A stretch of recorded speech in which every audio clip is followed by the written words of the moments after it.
I just want to say a pleasant good afternoon to those of you tuning in live joining us on a special show on cancer. I wish you a pleasant good afternoon. Those persons joining us live on Global 99.5, as well as Cable TV 974. Also, you can join us on YouTube channel Uplifting Men, Transforming Lives, as well as Facebook on the Transforming Lives page. And this will also be shared on David Williams, Jackie Gardner, Uplifting Men, MG Rebirth Facebook page. And so folks, pleasant good afternoon to those of you tuning in.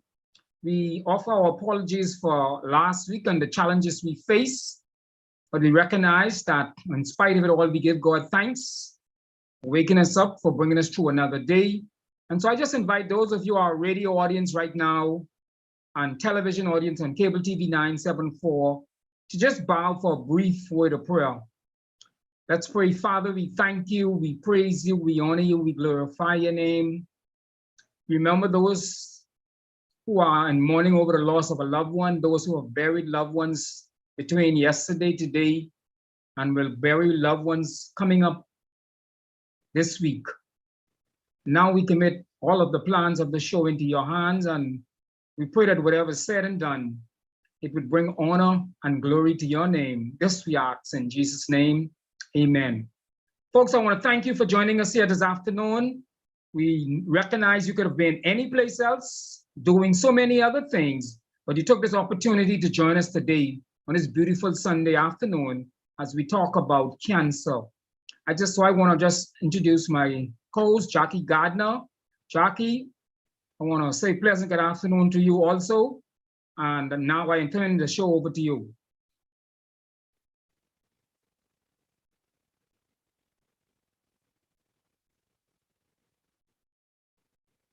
Jackie?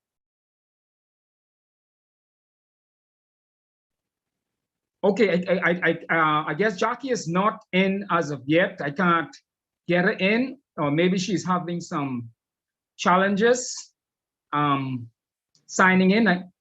Maybe with some Jackie, can you hear us? Yeah, yes, I can. I was having some challenges, but I had to relocate. You can hear me now? Yes, go ahead, Jackie.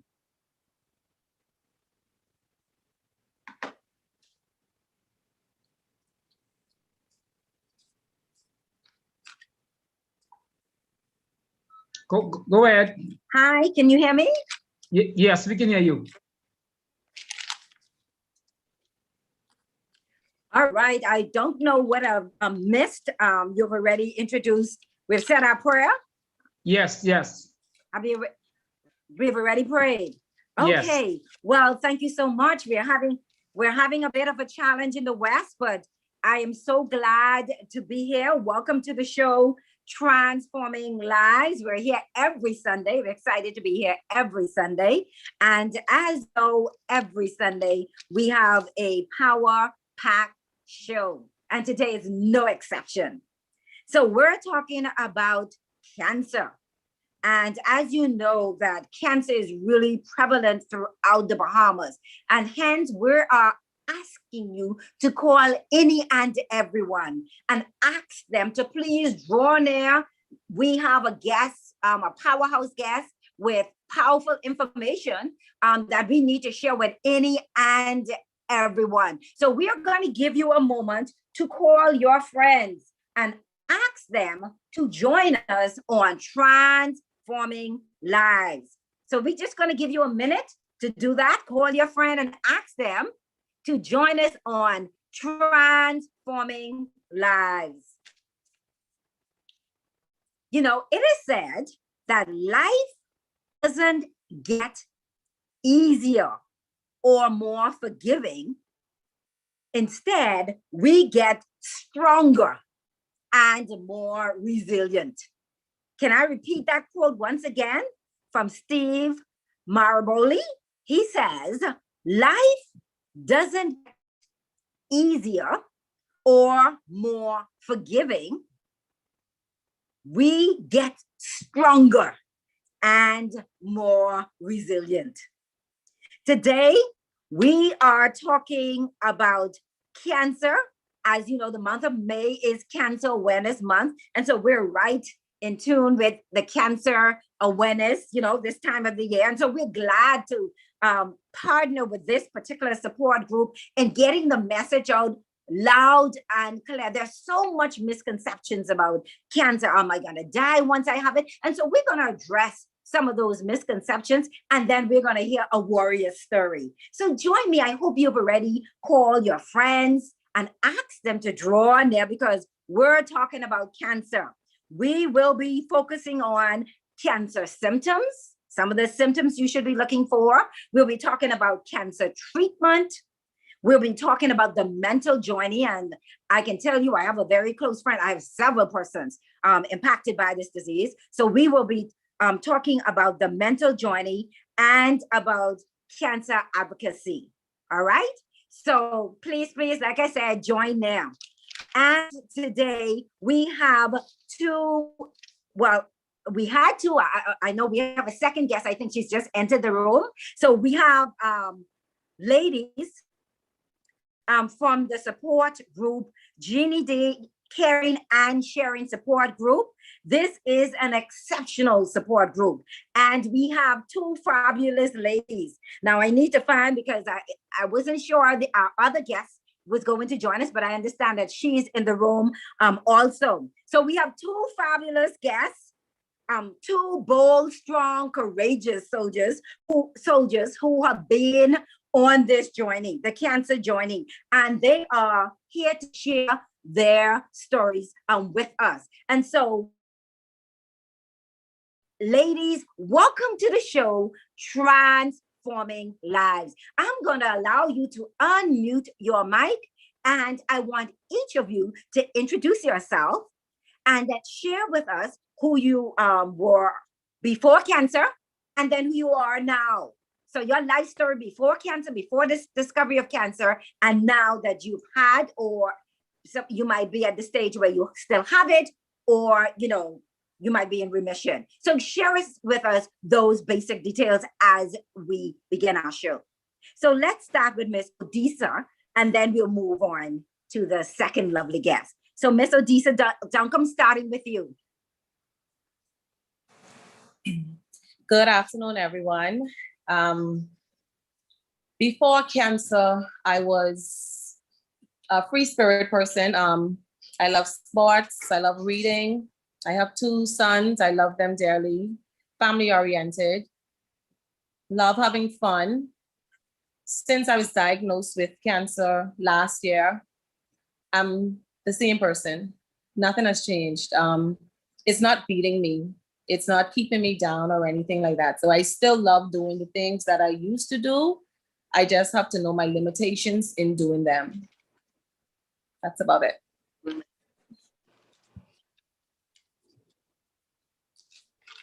All right, thank you so much. And our next lovely guest in the room, can you answer the same question for us?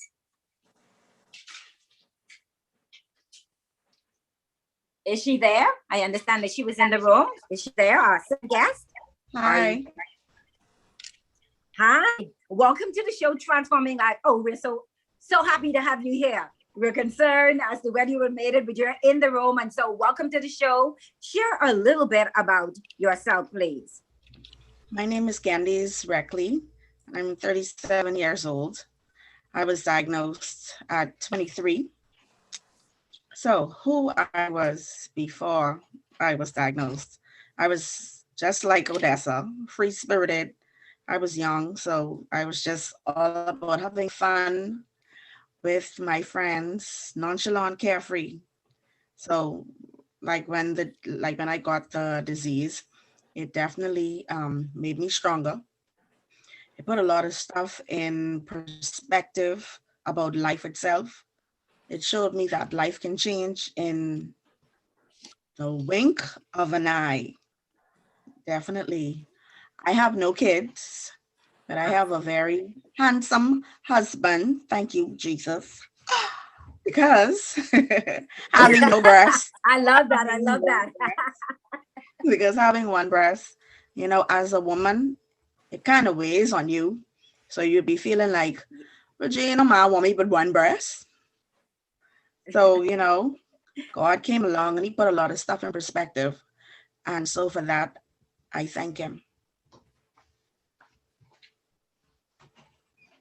I love it.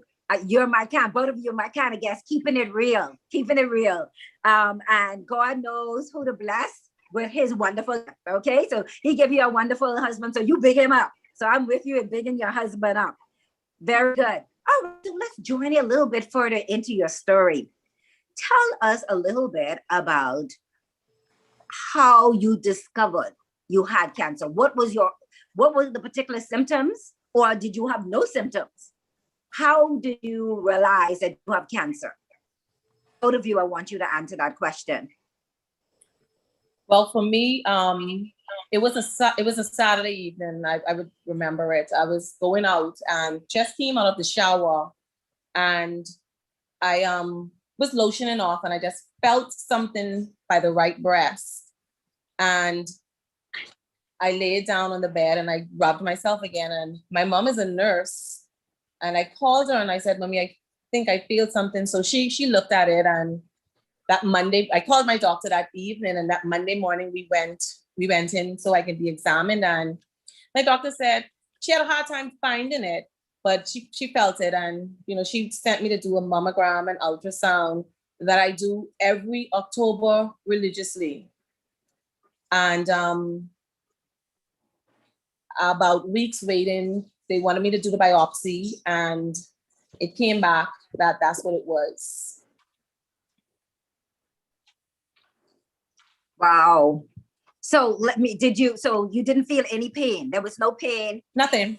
It was nothing. You didn't feel? Just a Nothing. lump? For you, it was just a lump? Just a lump.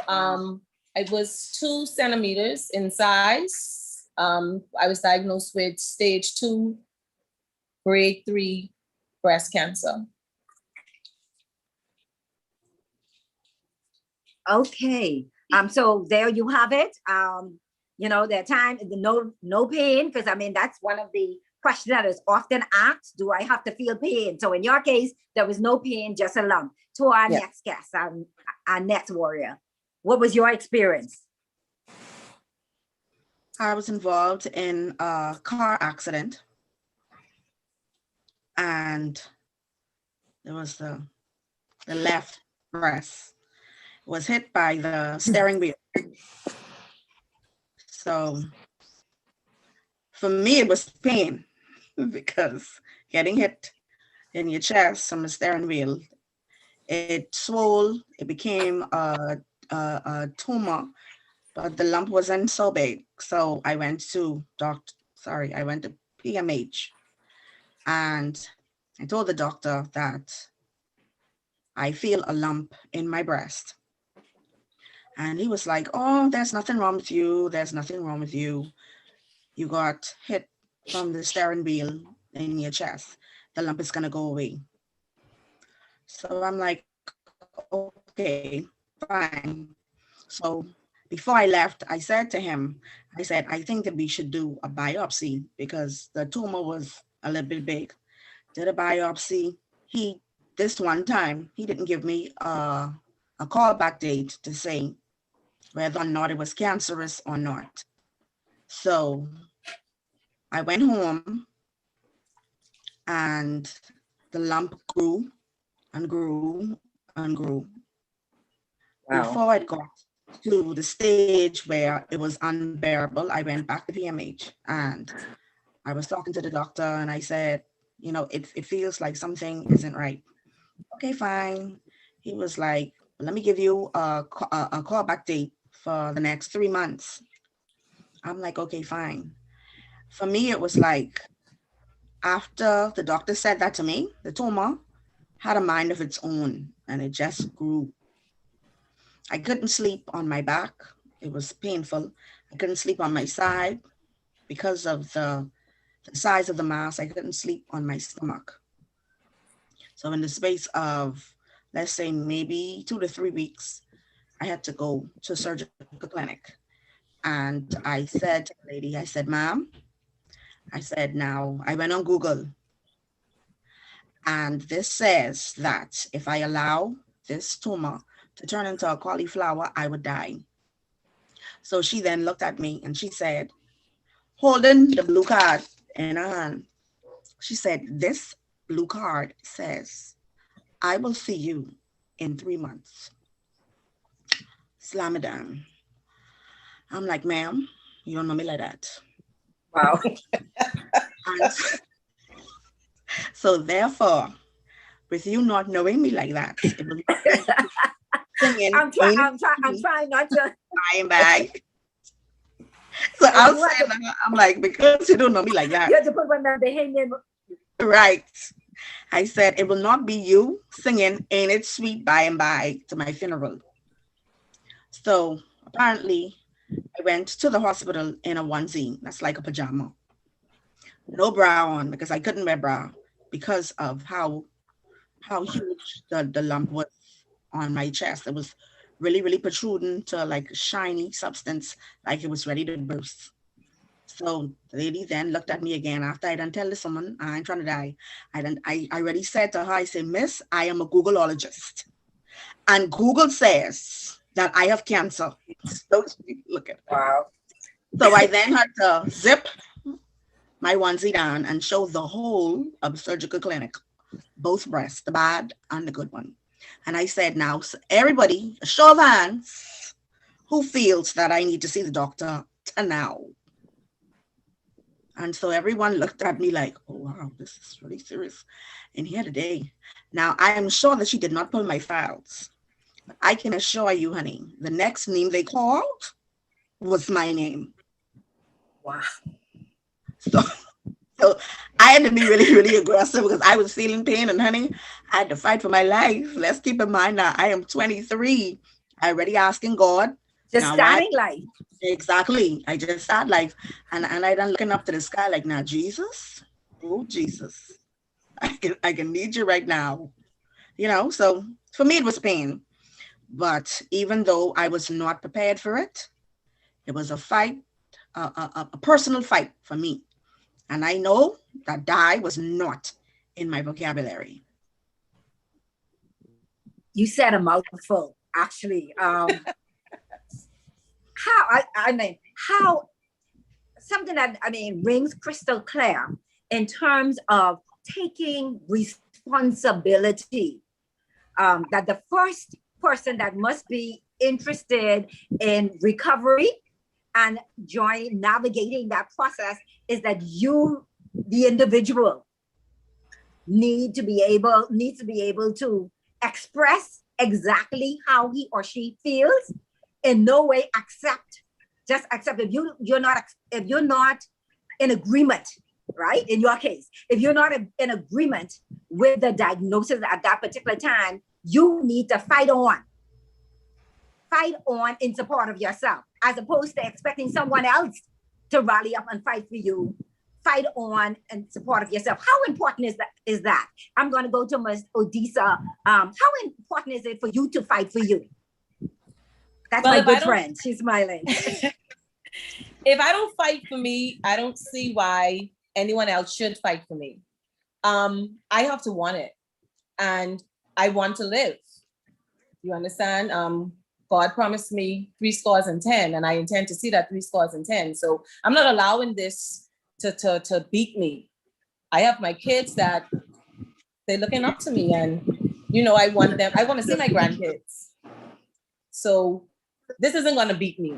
And it just is what it is. If you want to win something, you're going to exercise, you're going to train, you're going to do whatever it is that you need to do to win. And that's what I'm doing. I'm doing whatever it takes for me to beat this, because it's not going to beat me. This is only a Passover. So it's going to pass, right? It's passing over. It just hasn't gone completely yet, but it's just passing over. I'm still in treatment. Okay. So I love what you said just now, because I know sometimes we take seriously everything else other than our health. We know Right. how, right back, good, I love your spirit, good for you, I love your spirit. So we're getting some feedback from the chat, laugh out loud. We love when we get feedback from our audience, so please stay with us. There's going to be an opportunity to ask your questions because we have two warriors in the house. I mean, when Mr. Questa Dean said that I'm bringing you warriors, she was right. And I should have expected warriors because she is a woman to her word. So I'm so happy to have just have the opportunity to be interviewing both of you.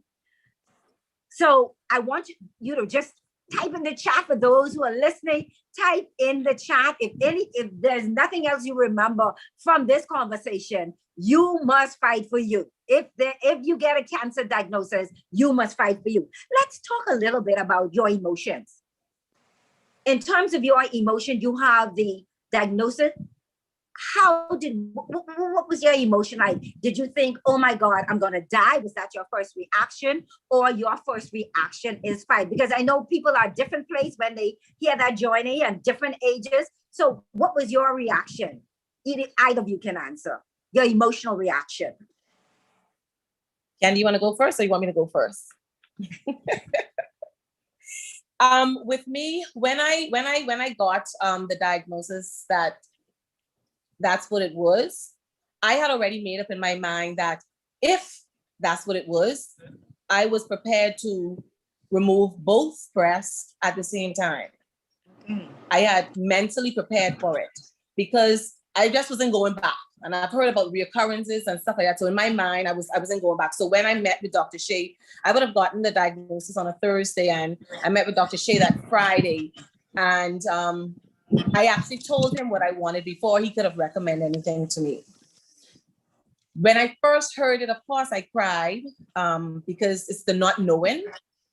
And a lot of persons associate cancer diagnosis with automatic death. It's not a death sentence, okay? I could walk outside and get hit by a car and die. You understand what I'm saying? So, of course, first, initially, I had the shock of my life. I cried. I went to my mom, I cried. I never let my kids see me cry, though. I had to be that fighter for them. So they're listening to this now. So this is the first time they know that I was hired. But, and after all the initial shock wore off, it was like, what are you gonna do? Are you gonna just sit down and don't do anything? Or are you gonna fight and do what needs to be done so that you can beat this? And I did my surgery. I was diagnosed September 3rd. I did my surgery September 28th, one day before my 42nd birthday. In the midst of that, I also caught COVID. So I was fighting to get over the COVID so that I can go in the hospital to have the surgery. And I did the surgery. I went in on a Sunday, had the surgery Monday, came out the hospital Tuesday. I was good to go. From then to now, it's just a routine, like I say. The hardest part is the mental fight. And I guess that goes with time, because I have good days and I have bad days. I'm glad that you said that, because that was my follow-up question. What one can expect from their emotion, would it be just the same all days, or whether there'll be good days and there'll be bad days? All right, thank you so much. So you're a part of a group that I am so very proud of. You're in here and everywhere. This group is in here and everywhere doing so many different things. And so later on, I'm going to let you talk a little bit more about your support group. But I just want to talk in terms of the members in your group and the type of cancers that you have within the group. I know both of you might have had breast cancer, I think I get from the exchange. But looking at the makeup of your group, is it just male having cancer, female, children, or just adult, young, just old? Just tell me in terms of your group and in the wider community, the types of persons that are coming down with cancer. So our guests can have a better understanding that, who is getting cancer. so that audience, please, sorry, can have a better understanding? I'm gonna let Gandhi take that one, and it's because I'm recently diagnosed. So I'm not familiar with everybody in the group. So Gandhi has a better idea as to the different types of cancers that's in the group. So you got that, Gandhi. Yes. Gandhi, you're up. They told me you're up, Gandhi. Okay. Share with us a little bit. I am the second youngest person in the group to be diagnosed. We have Ziggy. I think he was diagnosed at 20, so she would be the youngest. And then there was me. And then we have older females.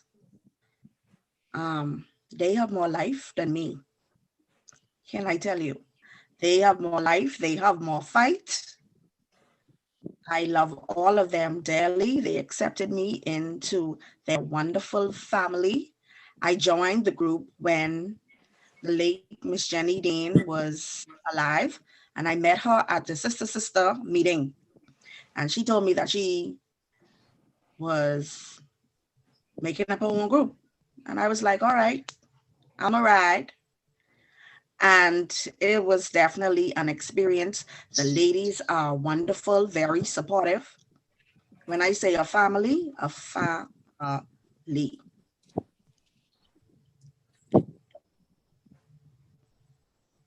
All right. Well, thank you so much. Well, we do have the president of that group, that same group that the family group we are talking about. We have her in our midst. And so I'm just going to also let her speak that, Ms. DeQuesta Dean. Welcome to the show, Transforming Lives. Do you want to add some more? Absolutely. Thank you so much for the opportunity to have the ladies from the GD Caring and Sharing Cancer Support Group share their stories and inspire your listening audience. As it relates to your question regarding the types of cancer in our group specifically focuses on helping women cancer patients journey with the diagnosis, treatment, and recovery with cancer. In our group is predominantly breast cancer survivors. As a matter of fact, if you look at the statistics for cancer here in the Bahamas, breast cancer is at the top of that. So our group is predominantly filled with women who have had breast cancer, but we do have cervical cancer survivors as well in the group. And some of our group members have also had a touch of lung. Because when you have cancer and you get treatment, you recover, and you go back to the way of life and the way of eating that you did prior to the disease, the body has to stay in an alkaline state. Once it gets acidic, like Odisa said, there is a chance of a reoccurrence, and sometimes that reoccurrence can happen anywhere. So we have had members that had one breast and then came back and in the next breast and in the lungs, and we've lost members because of reoccurrence as well with the disease coming back in the lung area. But for the most part, we support breast cancer females, but we support any form of cancer. Our group is any form of cancer. Oh, thank you so very much. So since you're on, anyone can answer this particular question. So we're to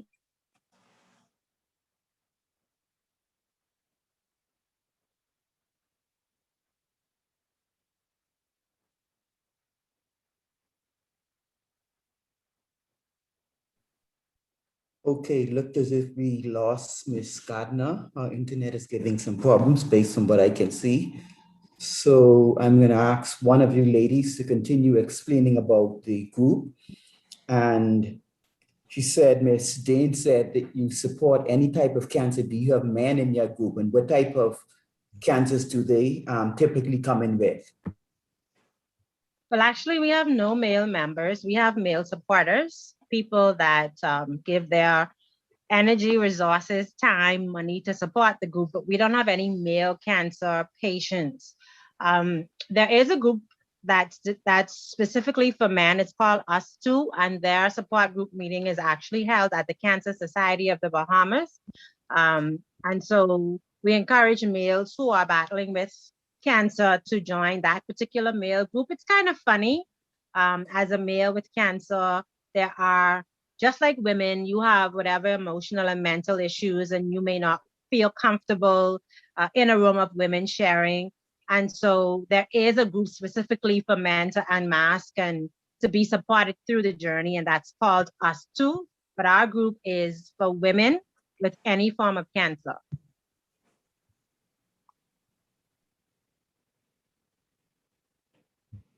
Your mic is muted, Jackie. Thank you so very much. I don't know if you got my second question, because it seemed like we're having a little challenge in the West with the internet connection. In terms of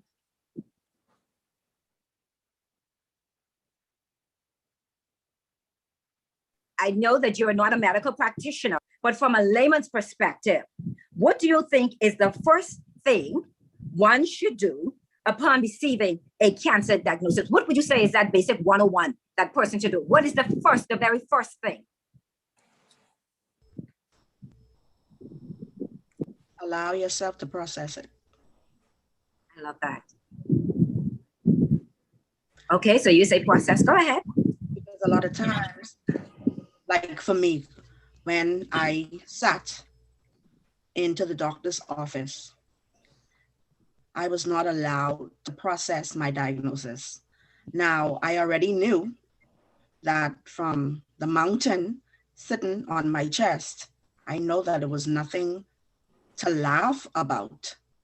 However, the doctor looked in my face and he said to me, okay, from looking at this mass on your chest, this is definitely stage 4.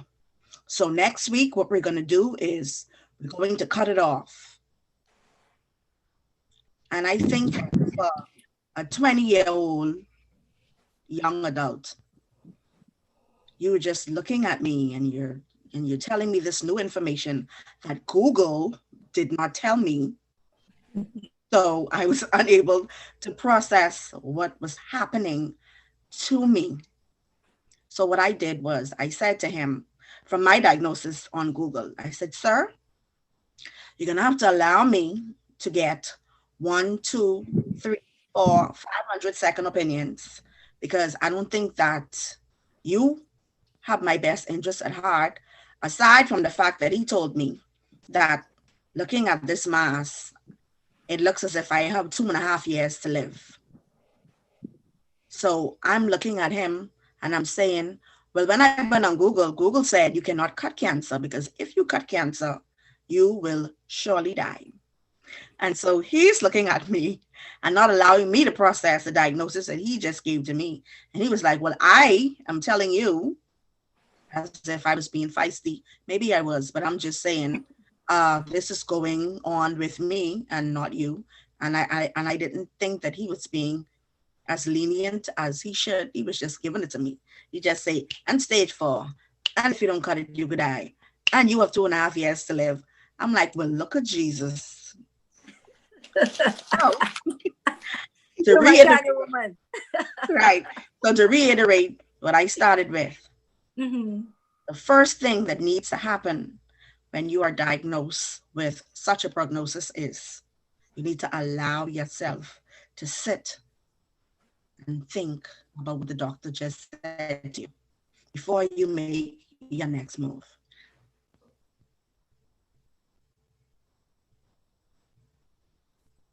So you need to process. Yes. Process. What about you? What would you say is the first step? And then Ms.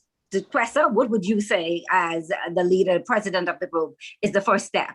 Because I know you're talking to your members of your group, but let's hear Odessa and then the president, Ms. Duquesa. I agree with Gandhi in terms of processing it. I would advise persons not to be alone at a time like that, though, because that's a vulnerable time.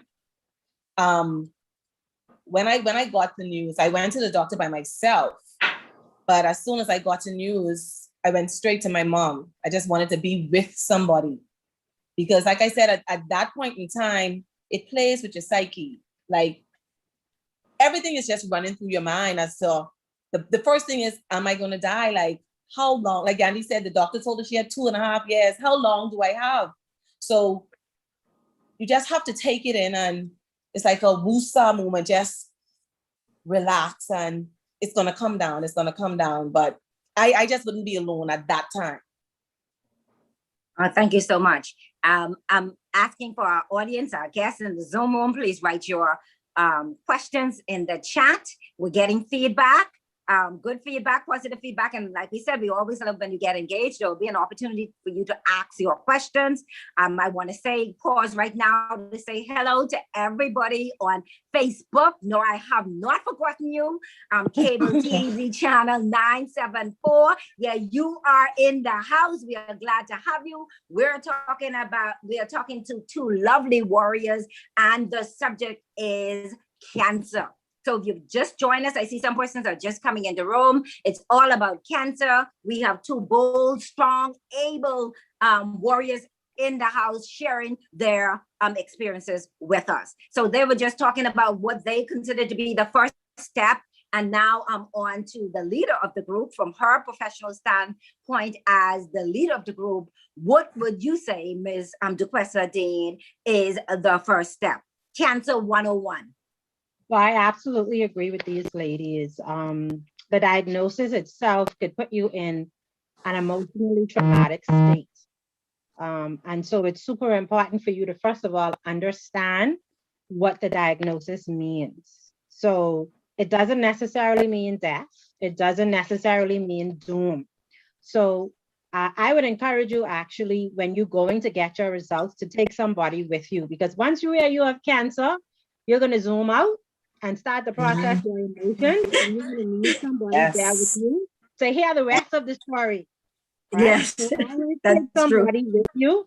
And I would also encourage you to take the time to really think about what your options are. If you're at stage 1, if you're at stage 2, or obviously it's not as urgent as stage 4. So take your time and really think about, what are my options? Do I want to have this breast surgically removed? Do I want them to just remove the lump? Do I want to take both off for preventative measures? But make sure that you ask your doctor a lot of questions. As women, we don't take ownership enough of asking questions and getting information. Sometimes we sit in the doctor's office and we allow the doctor to talk to us and to tell us, but we have the right to ask clarifying questions. What does this mean? What are my options? Even if the doctor says, hey, you need to go into surgery, what are my options? And as in anything in life, you have the right to make the best decision for your life with all of the facts. So if you're going to go for your results, take somebody with you so that they could hear the entire diagnosis, get clarity on what the diagnosis means for you and what treatment options are available for you. That's great advice. And I can tell you, from someone whose father died from cancer, we had the very same experience where the doctor assumed one way. He did not even discuss another option. He just, he's going to do A, B, C, D. And only when we got another doctor sort of involved and got more information, we recognized that there were 2 different ways to do the particular exam. One was a more painful way, and one was less painful, in comparison. And he just made an assumption. I don't know, I don't know on what basis he made the assumption, but he took my daddy. He was recommending the more painful approach without even giving us the option. Yes, the other option was expensive, but let us make, that decision. So I would say that's excellent. Having been through that experience myself, I would say that that's excellent advice you've just given. So we've opened up the mic so that our audience can get an opportunity. We know that we're nearing the end of time. We have so many questions to ask, but we definitely want to get our audience involved, because our show is for the benefit of our audience and, of course, for the wider community. But we are so happy each week to have our audience feedback, excellent advice coming from the group. So if there's anybody in the group or on Facebook that anyone who has a question, please identify yourself, raise your hand, put your question in the chat, and we will be happy to entertain your question. at this time. So I'm just going to pause for a moment. Is there anyone have a burning question that they'd like to ask? Just let us know. Otherwise, we'll move on to our next question. Anyone in the group? Okay, I'm so proud of Odessa. Okay, I'm so proud. Someone saying I'm so proud, not a question, but also a comment coming from the group. So thank you so much. We're proud of everybody who's here because it's just courageous to be here. I know donkey years ago, when one had cancer, that was a secret. I don't know why. So I am so elated when I see persons standing bold and strong in their space and not basically saying that I have cancer, but using the experience to benefit someone else. And that's what these two ladies are doing here in the group. So it used to be called a feedback. I don't know, they're writing in the chat as opposed to cancer used to be called the big C word. They didn't even say cancer, they just say the big C word. Just scared to say cancer. So it says that there's been much progress in our country and around the world as it relates to this disease. So kudos to all the persons who played a part in this progress that we are able to boast about today. But any more questions in the group? Dave, I'm going to allow you to monitor Facebook. I know sometimes we miss the questions on Facebook, but let's talk a little bit about treatment. I know you're not a doctor, but I'm sure that some of you had some knowledge in terms of different treatment that were available to you. So I'm going to allow you to talk from your perspective, what type of treatments were available to you. And then I would allow Mr. Presser to talk a little bit to just cap it all off, anything that you omitted or did not include, to add some additional options. So just share with our listening audience some of the options that were made available to you.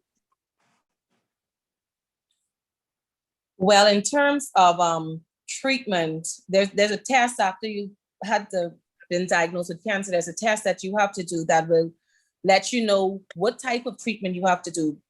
Not everybody has to do chemo, but for me, I had to do chemo. That was my only treatment. After the first one, I was told that I would need two sets. The first set was a set of 4, and the second set was a set of 12. After the first set of 4, I just wanted to stop. I just wanted to be left alone. I just wanted to die. It was awful.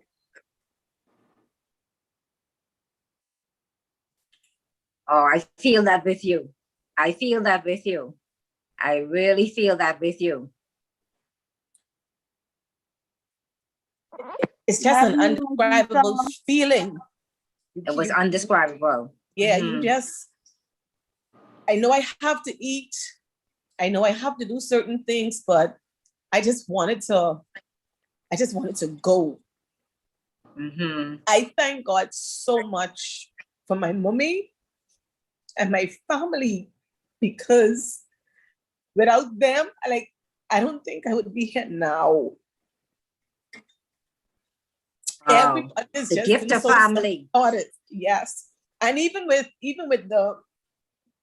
the caring group, the Trinity Caring Group, that's my second family. They've been there for me. Wow. They're still there for me because I'm still going through chemo. It's just that this one here isn't as bad as the first one. I never let them see me cry. That's okay. Sometimes tears of strength, tears of joy. You're an overcomer. So that's tears. Sometimes those tears are needed as a release.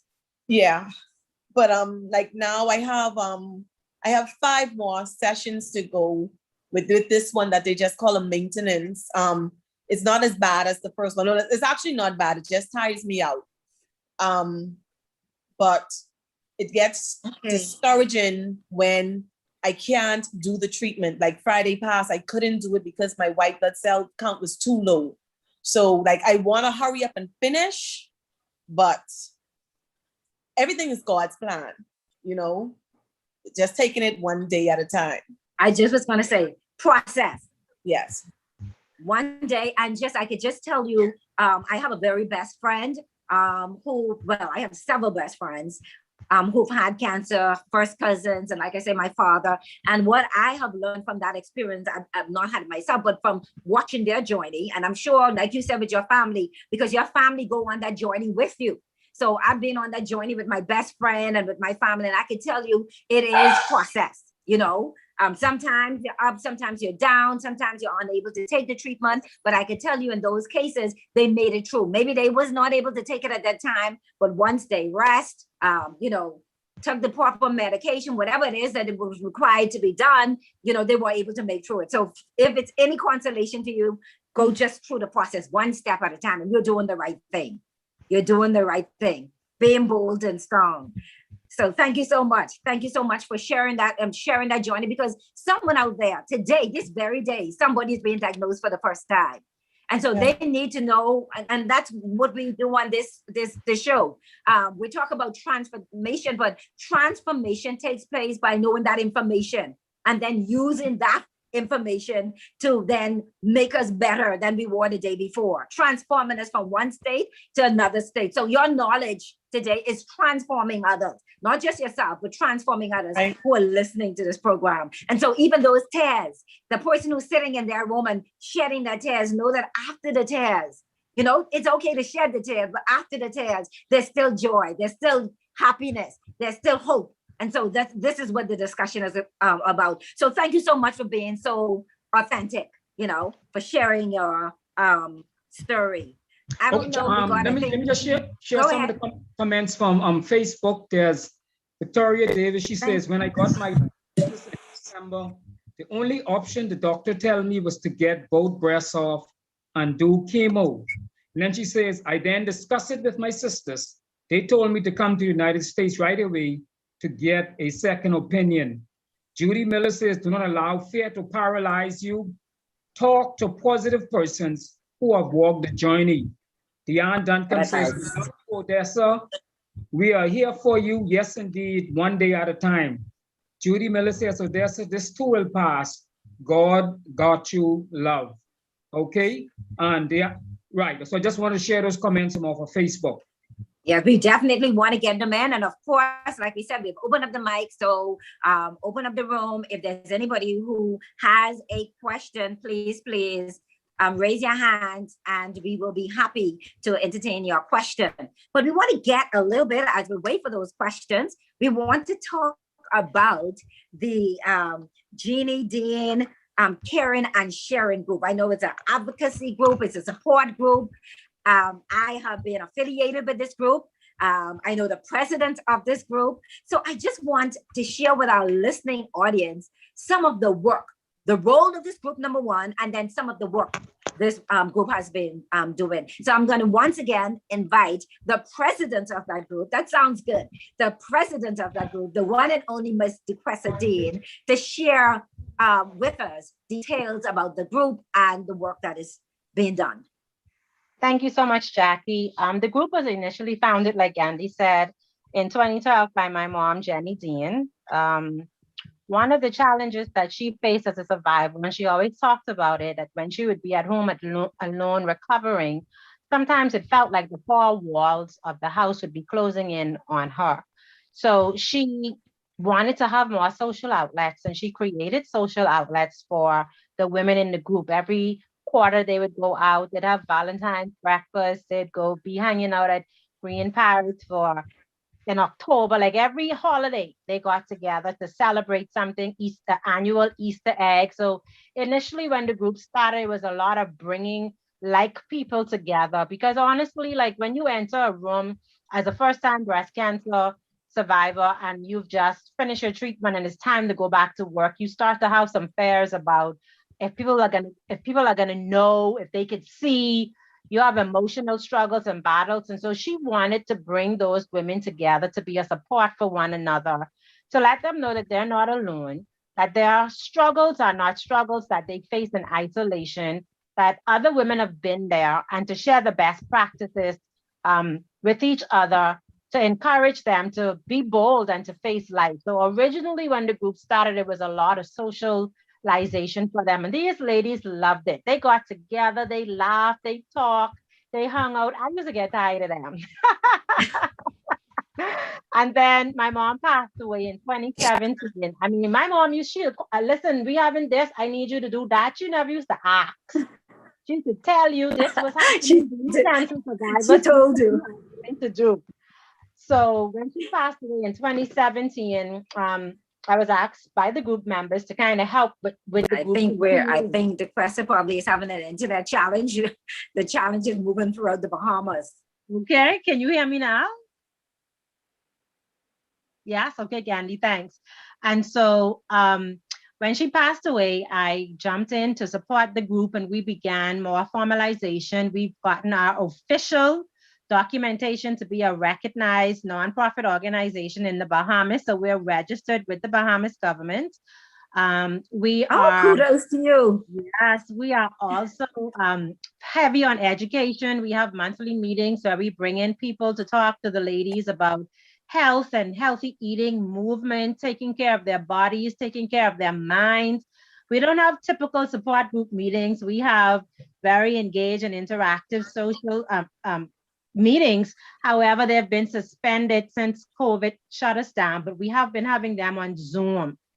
We advocate a lot within the group for women to own their power, to live, to love, to laugh.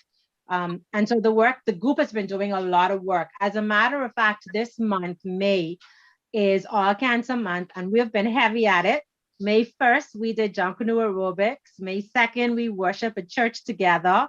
All through the month, we've been on the radio. Every week, we've been talking about early detection, taking ownership of your health, getting your annual exams. We had a pap party where we sponsored women to get their pap smears done. We had a blood drive at the Marlett Marathon where we were getting blood from the general public to help stock the Princess Margaret Hospital, because you know, when you have a loved one in need of blood, the last thing you want to be doing is calling around, asking people and begging people to donate. And so we wanted to give the blood bank donations of blood to help with that. And so we're doing a lot of work as it relates to advocating for people to take ownership of their health. And so that's what we do in a nutshell. I know that those events, I've been to some of those cancer support events, and I mean, they're outstanding. I was shocked. They're like quality events. So, I mean, your ladies are having a ball. So if anyone invites you, so I want to just put this plug out there. If you are invited to any cancer support event, the best, go. It's going to be explosive. It's going to be excitement. It's always good. It's always, I'm not been to any one event sponsored by this group where it was not amazing. So just a plug in, and please do support all their different ventures. So we're getting some comments. May God's choices blessing. Okay, so they're giving blessings from the men in the group. They're saying, you know, they support you in terms of, let me see if I get that comment. Let me see if I can get the exact. It says, may God's choices blessing will always be with your portion for the ministry you're rendering to others. Someone else, we commend you ladies for your courage. Remember that you can do all things through Christ, lean on him. So great comments. There's some more from the group. So I wanted to, before we end this discussion, I wanted to talk about faith, you know, faith and cancer. How important was your faith to you in this battle, in this journey, as you navigate this cancer journey? How important was your faith to you? So who's going to answer first? Would say E. Well, if you don't believe in God, for me being a 13-year cancer survivor, if I never believed in God, I would definitely have to say that there would have to be knowledge of a higher power. You do not get diagnosed with stage 4 breast cancer and live 13 years and be able to tell the story. I have buried near and there, to me, that were only diagnosed with stage 1. Some never had to cut off their breasts. some had partial, and definitely as an advocate, it definitely hurt. Now, for me personally, I am of the Baptist faith, and I do believe in God. And it was Him that sustained me through it all. Unlike Odessa, I did chemotherapy for 2 years. Now, some time has passed. So, me remembering the turmoil of chemotherapy has definitely dwindled. However, I think for me, the cancer walks in January kind of remind me of the fact that I am indeed a survivor. While I was going through, I never cried. I remember countless nights I spent arms wrapped around the toilet bowl, can't come up for air, can't eat, can't sleep. Just like Odessa, I felt as if I wanted to die.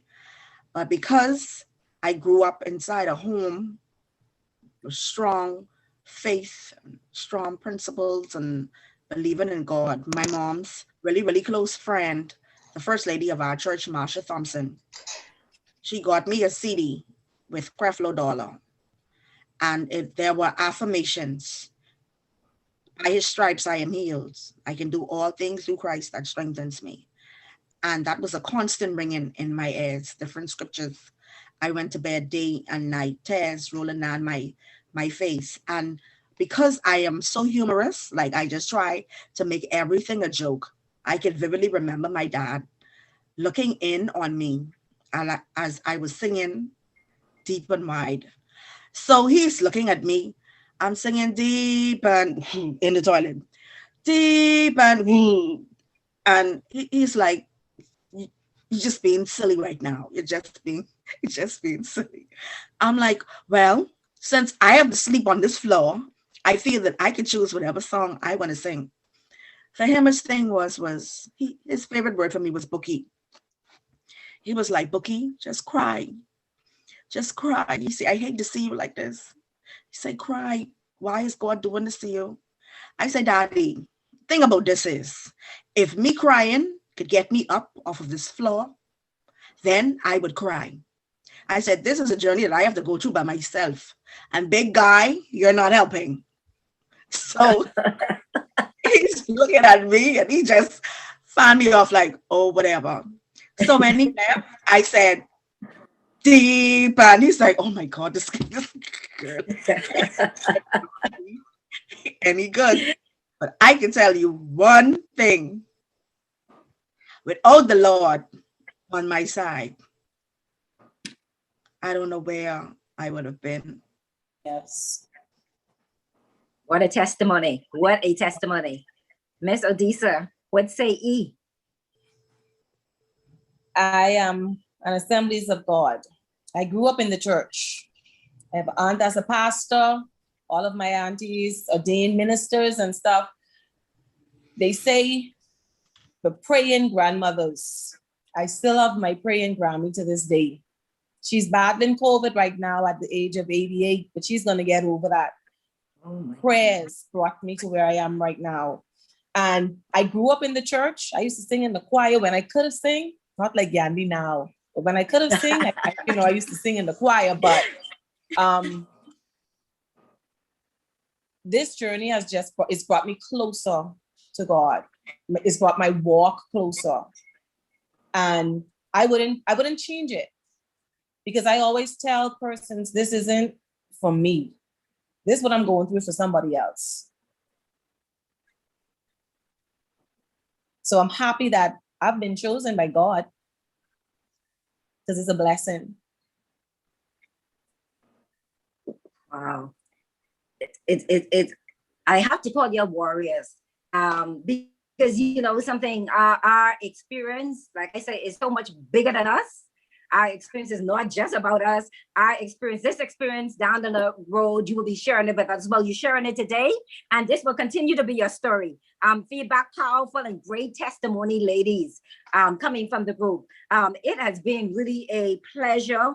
What a journey and two courageous soldiers to be on that journey. Before we end and before we get our last comment, last word from our guest, I just want to make sure, looking anybody, I see comments in the chat, but if anyone has a burning question they would like to ask before we close our program, please, we want to give you the opportunity. We do not want to close without giving you an opportunity. Anyone want to raise their hands? If anyone want to give any word of encouragement to, I see your comments, any words of encouragement to these two ladies before we end, here is the time to do so. All right, so they're typing, it's going, Odessa, Dental Suite, okay, Lyndon, okay. Go right ahead. Pastor Lyndon would like to make a comment. Go right ahead, Pastor Lyndon. Yes, good evening, ladies. I've had to minister to several members over the years who have fought cancer. And you see it, you hear about it, but somehow listening to the stories, it brings it to my mind. It gives it a fresh impression. I heard Deesa's story when she was interviewed by Dr. Her name just went from me on Instagram, Belgrave, yes. I caught at least a portion of it, and the other day I listened to the entire thing right through and I made several additional comments. But hearing what you go through, I can think of a co-worker right now fighting on breast cancer. It brings an awareness that you've never had before. I've never had to deal with that. I've had no one in my family, at least not immediate family, who had to deal with cancer. And so, like I said, I can only sympathize. I can only imagine what you're going through. But I just want you to continue to be encouraged and supporting each other. And as I put in the chat, Pastor Brennan would remind us of this. It says crying is a healthy emotion. And so when you do need to cry, you just cry. Who can deal with it? Well, that's their problem, not yours, because it helps relieve you of the stress and the pressure and everything else. So I just want to encourage and affirm you in your walk on this journey. I can only read and listen to it. I've never had it. I pray God I never will, but still I just want to affirm you and let you know, hey, the Lord who has been with you throughout your journey will continue to be with you, and may God keep you strong always. Thank you so very much. Great wisdom, great sharing. I don't know, I see another, is there another person in the chat before we end? If not, I'm going to give our guest final last comment. So I'm going to stop. Sorry, we have another question. Final last comment. So I'm going to stop. Sorry, we have another question. All right, we're getting an echo. So let's go to our guest. I know the time is spent. This has been 1 hour. I don't even know where the time went. You've been so engaging. So I wanted just to give last comment to our guests. What you would like to leave our audience with as a parting statement? So let's go first to Ms. Odessa, your last comment, and our next guest. Ms. Odessa? The one thing I would say to everybody, please, I'm begging you, go and get your checkups. It's very important. Something you may not feel it, and when you feel it, it's too late. Let me put it like that. Because if you can see something, that means it's growing inside. So I encourage everybody, get your pap smears, your mammograms, your annuals, whatever it is needed, just go ahead and do it. And for those of you who are out there, if you're going through something, and if you're not attached to a group, I advise anybody to, whether it be cancer, sugar, whatever the sickness is, to get attached to some sort of group, because it does help. Great advice. Great advice. You did an excellent job. So now on, there was no reason. I mean, an excellent job. Thank you so very much for being so courageous. And now on to Ms. Gandhi. Ma'am, I don't know if I She's could the- add anything else to that. She said just what was needed to be said. Thank you very much. Thank you so very much. And I'm going to give one final comment to the president of this great group, the Sharing and Caring Group, the Jeannie Dean Sharing and Caring Group. I'll give one final statement to Mr. Kwesa Dean before we close. Thank you so much, Jackie. I would just like to encourage women and men, anyone, to not fight alone. Isolation is dangerous. Isolation brings depression, suicidal thoughts. I would encourage you to attach yourself to a support group. There's still this stigma. We've come a long way from the big C, but there's still a stigma attached to cancer. And we need to break that stigma. Cancer is no different from high blood pressure, from diabetes. It's something that the body has to fight, and there's no shame in it. It's something that happens to you. And so I want to encourage you to not be ashamed of the fact that you're in this journey, to share your story like these ladies are today, to inspire other women and other men, and let them see that there is life after cancer, and that cancer isn't impersonal. It is very personal. There are faces to cancer. We need to see those faces. We need to hear those stories. And if you're not supporting a cancer support group at this time, I encourage you to do so. Your support could be in your physical presence to lift items. It could be financial. It could be resources or tools that you may have available that the group can use. As much as you can, support is super important.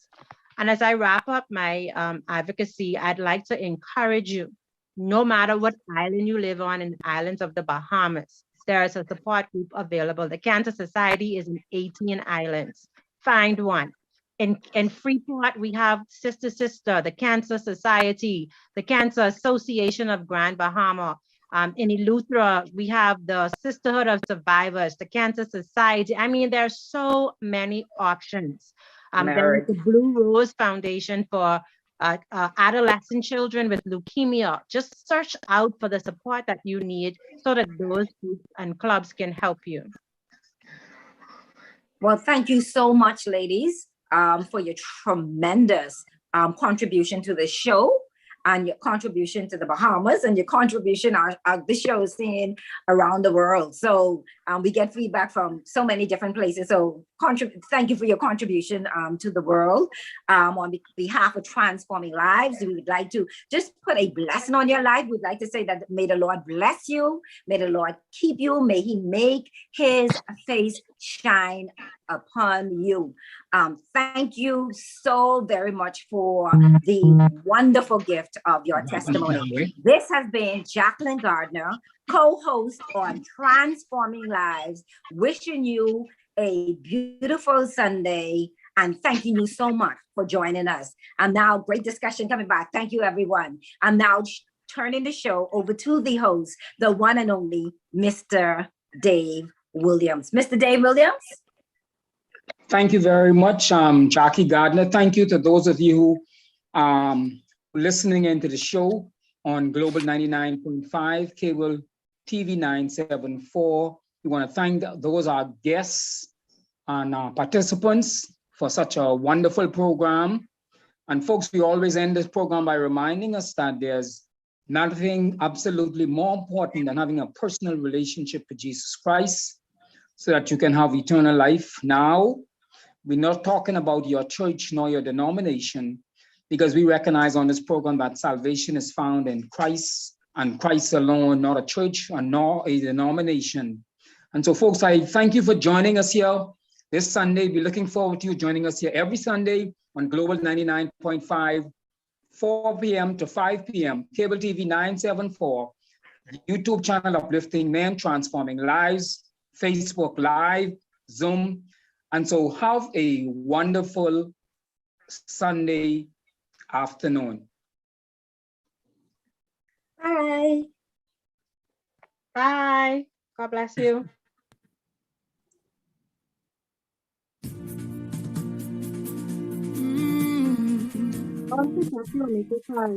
Oh, yeah, yeah, yeah.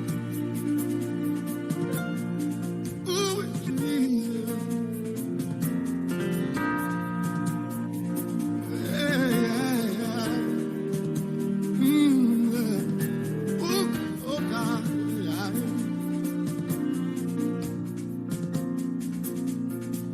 Check you later, Jackie Francis. That the Bye. enemy Thank you. plans to destroy you is cancer.